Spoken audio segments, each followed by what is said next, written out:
Right now, on Currents News, Pandemic Prayer Marathon. Pope Francis is calling for divine intervention to end the COVID-19 crisis worldwide.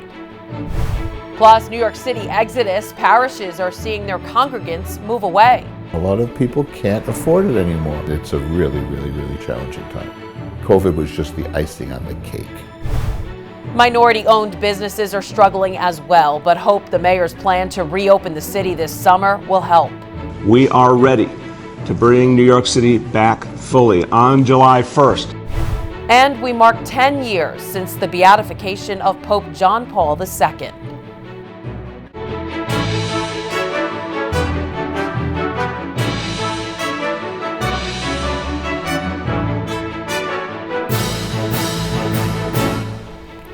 Hello, I'm Christine Persichetti. The Pope wants to put an end to this pandemic, and he's asking for your help to do it. His plan?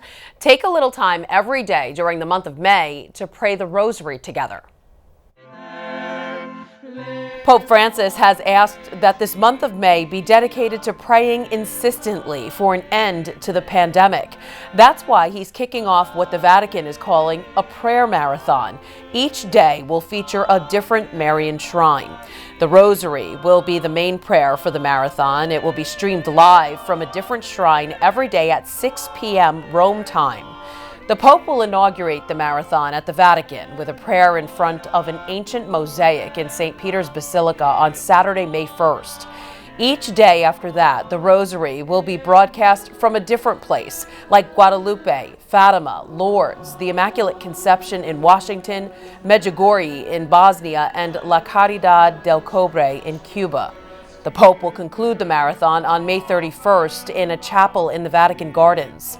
The Vatican wants to involve as many Catholics as possible and invites them to connect from their homes or parishes to pray for the end of the pandemic. It's no coincidence that the Rosary is the chosen prayer, as May is traditionally the month the Catholic Church dedicates to the Virgin Mary. In fact, on May 30th, 2020, during the first wave of COVID-19 infections, Pope Francis invited doctors, nurses, hospital chaplains, and family members of pandemic victims to pray the Rosary together in the Vatican Gardens for the same cause. You can join the prayer marathon when it begins on Saturday, May 1st at 6 p.m. Rome time, which would be 12 p.m. in New York. Just log on to any Vatican media platform for the live stream.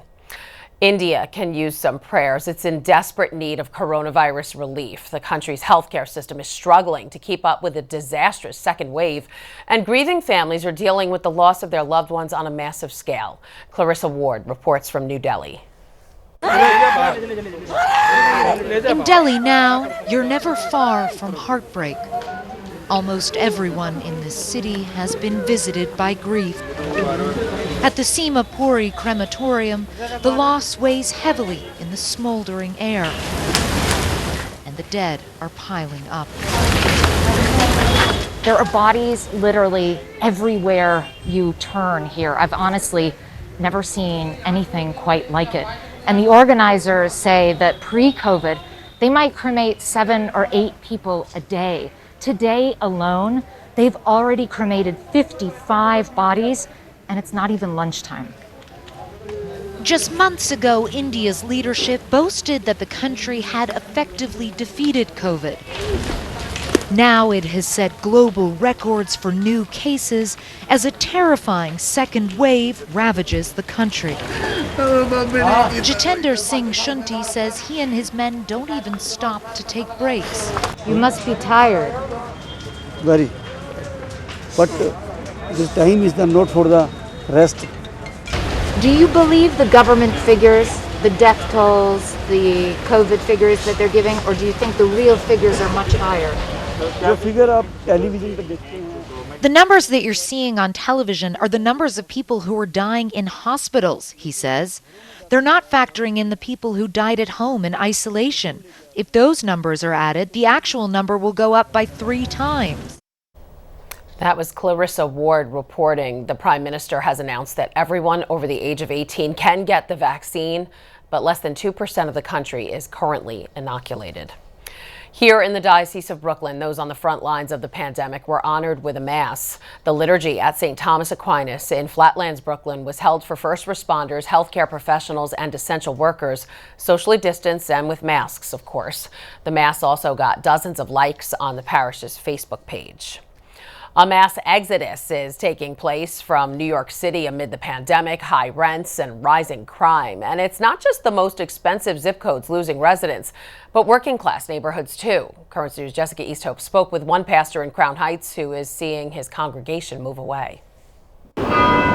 As Mass lets out of St. Matthew's Church in Crown Heights, Pastor Father Frank Black can't help but notice how much his community has changed. They lost their job. The bodega closed down. They couldn't find anybody that needed home health care. It's like this flurry of activity in the midst of a crazy time. Over the last year, more than 30 families from his parish have left, up and moved away from their home and neighborhood. An exodus, Father Black says, has been slow going up until the pandemic. A lot of people can't afford it anymore for middle-class people in a neighborhood like this. And let's face it, we have no millionaires. And it's a really, really, really challenging time. COVID was just the icing on the cake. According to a report by real estate firm CBRE, New York City lost 2.4% of its population, or about 200,000 people in 2020. Most of the zip codes with the highest move-out rates are wealthy Manhattan neighborhoods like the Upper East and West Sides and Tribeca, but also among them is Crown Heights. The area's 3 zip codes, including St. Matthew's zip code 11213, lost nearly 6,000 residents in 2020. That's over 3,000 more than 2019. It's a change Father Black says he can see when he looks out onto the pews. But it's not usually Father Black who hears about it first. Good morning, St. Matthew. It's the church secretary, Sharon Andrews. She hears a news story every week. She has no family here. She doesn't have a job anymore. She lost her job because of the pandemic. And so she's going to move to Georgia, she said, because she has family there and they would be able to help her. The exodus will have an eventual impact on the neighborhood, but it's already having an impact on the church. Pre-pandemic, the church was getting close to $20,000 a week in collections. Now it's getting less than half of that. Even though people have given online and we put a mail slot in, but the collections have dropped drastically. CBRE predicts the rising popularity of the COVID-19 vaccine could put the city back on an upswing. But until then, St. Matthew's and its parishioners are trying to survive where they are. In Crown Heights, Jessica Easthope, Currents News. Businesses, especially those owned by minorities, are feeling financial pressure. Mayor Bill de Blasio has unveiled his ambitious plan to fully open the city by July, dubbing it the Summer of New York City, hoping it will help business owners. Current News' Emily Druby spoke with one business owner in Queens and has that story. The tables are set, but customers are not at them. Sangria Tapas Bar and Restaurant, a staple of Jamaica, Queens for 17 years. Near a courthouse in the Long Island Railroad, normally there would be a lunch rush, but with the pandemic, that's gone. It has been very tough, very, very tough. Rita Catino is one of the owners, a faithful Catholic and a longtime parishioner of St. Pius X Church in Rosedale. Now with less restrictions and both the mayor and governor announcing their intentions to fully open the city back up soon, they're seeing an improvement. Thank God we are doing better. I can say it's not the same thing before COVID. They're now down about 50% of their business. That's on top of the $30,000 they've spent on COVID safety features. They've dipped into their pockets to keep the place afloat. And like many restaurants, they're calling on the government for financial help. A new survey suggests the pandemic has especially affected minority-owned small businesses. 90% said they won't last 6 months without financial relief. That makes what Rita and her co-owners have been doing even more incredible, still giving away $11,000 worth of meals to first responders and local churches who distributed them to parishioners. They have another large drop planned for next month. We know that the God is going to help us because we are helping the community. In the community, they come to support us. So it's like the beautiful circle. Now it seems God is helping them. We are ready to bring New York City back fully on July 1st. All systems go because you've earned it. We're going to keep working hard every day. Mayor Bill de Blasio planning to fully reopen the city in just 2 months. Give you the hope that something better is coming for everybody.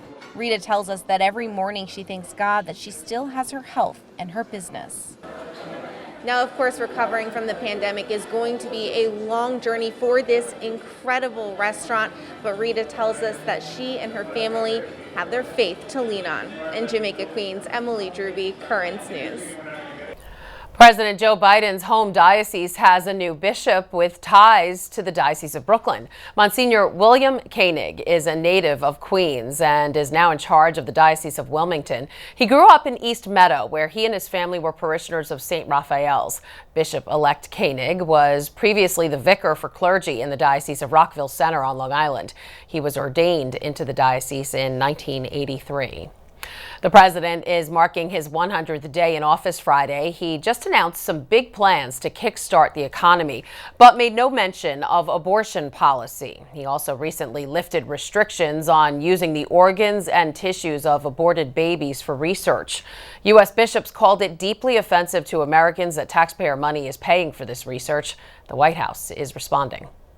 I think the White House respectfully disagrees, and we believe that it's important to invest in science and look for opportunities to cure diseases, and I think that's what this is hopeful to do. Go ahead. White House Press Secretary Jen Psaki responding to a question about the administration lifting a ban on researchers using fetal tissue from elective abortions, saying the president respectfully disagrees with Catholic bishops. The USCCB's pro-life chair condemned the decision after the announcement from the National Institutes of Health earlier this month, saying, quote, "The bodies of children killed by abortion deserve the same respect as that of any other person. Our government has no right to treat innocent abortion victims as a commodity that can be scavenged for body parts to be used in research." John Brahaney from the National Catholic Bioethics Center says the federal government spends roughly $100 million a year just on fetal tissue research. $100 million on tissue taken from aborted babies is a lot of money. And there are all kinds of researchers out there who want access to that money. Also, in reversing these Trump-era policies, those researchers at outside facilities who are seeking federal funding are no longer required to first submit fetal tissue research proposals to an ethics board. The Trump administration did not bar everything, but their ethics rules and processes made people justify their need for this tissue, explain how they were going to get it, I think have to account for whether there were alternatives. And the Biden administration, again, lifted all of these things. And Brahaney added there are alternatives, and as Catholics, we have to call for those alternatives to be used in research. There's a lot more news headed your way. When it was like 2 degrees outside, we didn't have no heat. I had to boil water for my kids to stay warm. The need for affordable housing greater than ever, how Catholic Charities is helping out during the pandemic. And a man on the road to sainthood making his mark on the streets of Brooklyn. Plus, we celebrate the 10-year anniversary of Pope John Paul II's beatification. There are now some big changes to the tablet website. You can get personalized access to the Catholic news you value. Sign up for free at thetablet.org.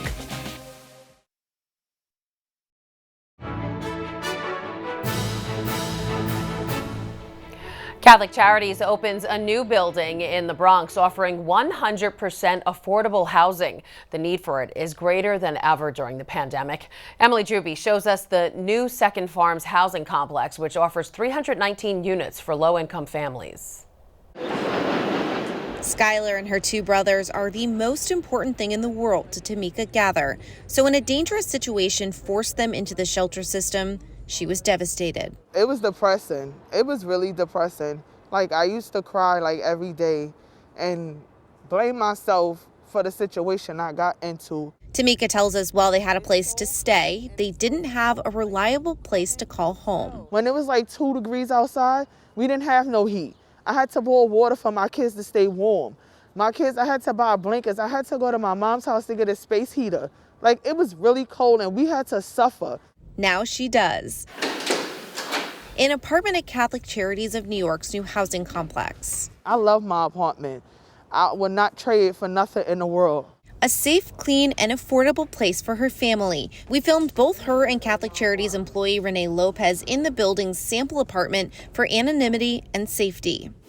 Her identical apartment is also here at Second Farms, housing for low-income families. 319 beautiful units, 38 reserved for people who were homeless. Right now I'm in the community room. They also have a laundry room, a daycare room, a fenced-in courtyard, and soon they'll even have their own supermarket. Thousands of people applied to live in this building, and they're still going through applications, but they expect to be full soon. I mean, the average rent now in the Bronx is like $2,000 a month for a one-bedroom. So now they're able to move to an apartment where it's so much more affordable for them, where they could work, bring their children to the daycare, go to the supermarket. Rent already too high for many, but the pandemic and rampant unemployment it caused has made it even worse. An estimated 1.2 million households are at risk of eviction in New York State, according to financial consulting firm Stout. This building, which took 2 years to build, is helping to relieve that financial burden for families like Tamika's. I've been praying so hard because I was in the system for like 3 years. And I prayed, and I swear God answered my prayers. Her most important prayer, a forever home for her family. In the Bronx, Emily Druby, Currents News. 2020 and the coronavirus pandemic brought record spikes in the homeless population, according to a report from the U.S. Department of Housing and Urban Development. Last year was the first time in recorded history where more people were unsheltered than sheltered. Another first, the number of unsheltered families with children increased, with just under 172,000 people in families experiencing homelessness. A man on the road to sainthood, honored with a street renaming in the Diocese of Brooklyn. A section of Church Avenue in Flatbush is now Pierre Toussaint Boulevard.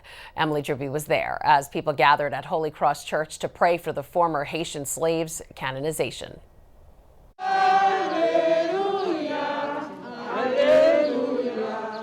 Singing in the streets as Church Avenue in Flatbush gets a new name, Pierre Toussaint. Priest, Haitian Americans, and Senate Majority Leader Chuck Schumer came out to celebrate the co-naming, placing a spotlight on his incredible legacy. I am so proud of our Haitian community. He means everything to the Haitian community, explains Father Hilaire Belizaire, the coordinator of the Diocese of Brooklyn's Haitian ministry. It's really about raising awareness about the life, what Pierre Toussaint means to us. Born in what is now Haiti, Toussaint was brought to America as a slave. He eventually became a freed man. When I look at the life of Pierre Toussaint, I feel empowered and inspired. An inspiration, one of the reasons Councilman Matthew Eugene presented the co-naming. It doesn't matter where you came from, what is the color of your skin, what language you talk.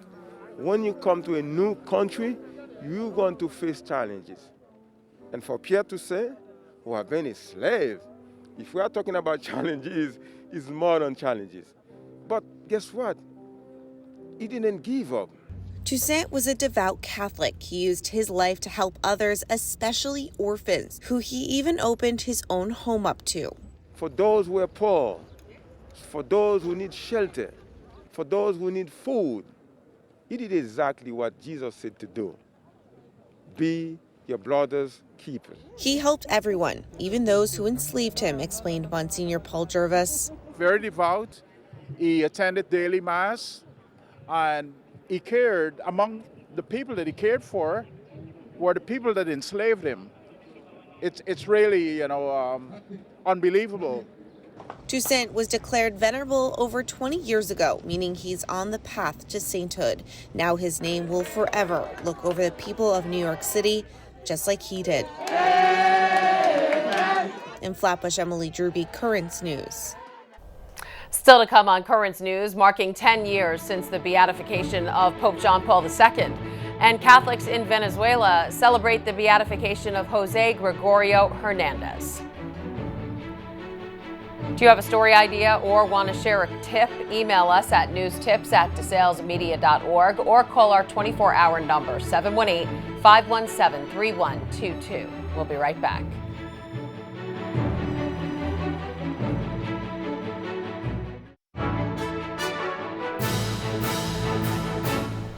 As Catholics in Venezuela celebrate the beatification of Jose Gregorio Hernandez, Pope Francis is urging them to follow the Blessed's example in promoting solidarity during the pandemic.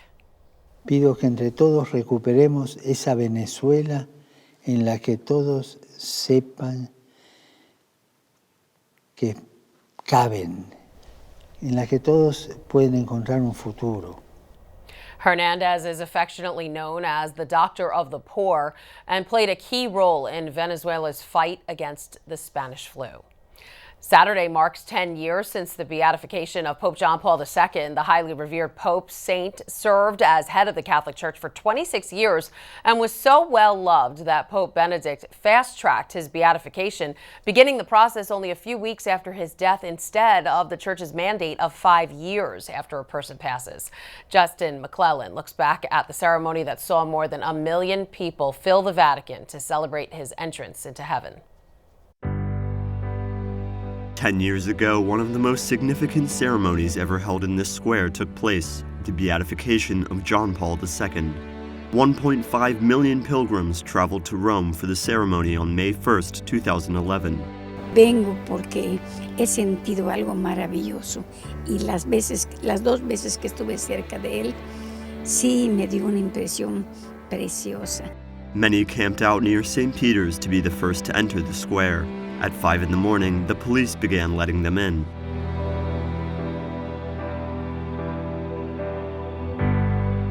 Shortly after, hundreds of thousands of pilgrims were gathered around the Vatican. 87 delegations from around the world, including 7 heads of government, 16 heads of state, and 5 royal households, then entered the square. The ceremony began at 10 in the morning. A few minutes later, the Pope officially announced John Paul II a blessed. Auctoritate nostra apostolica facultatem facimus, ut venerabilis servus Dei Johannes Paulus secundus Papa, beati nomine postrum appellitur.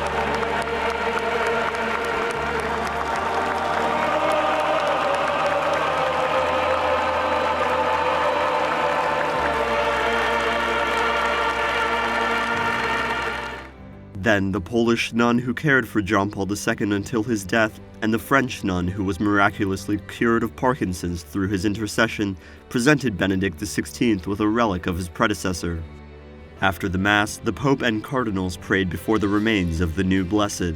Hundreds of thousands of pilgrims were then also able to approach the coffin. A few days later, John Paul II's remains were transferred to the Chapel of St. Sebastian inside of St. Peter's Basilica, where they continue to rest today. His tomb has become one of the most visited places in the Vatican. Again, that was Justin McClellan reporting. And here's an interesting tidbit. Pope John Paul II beatified more people than all of his predecessors had during the previous 400 years.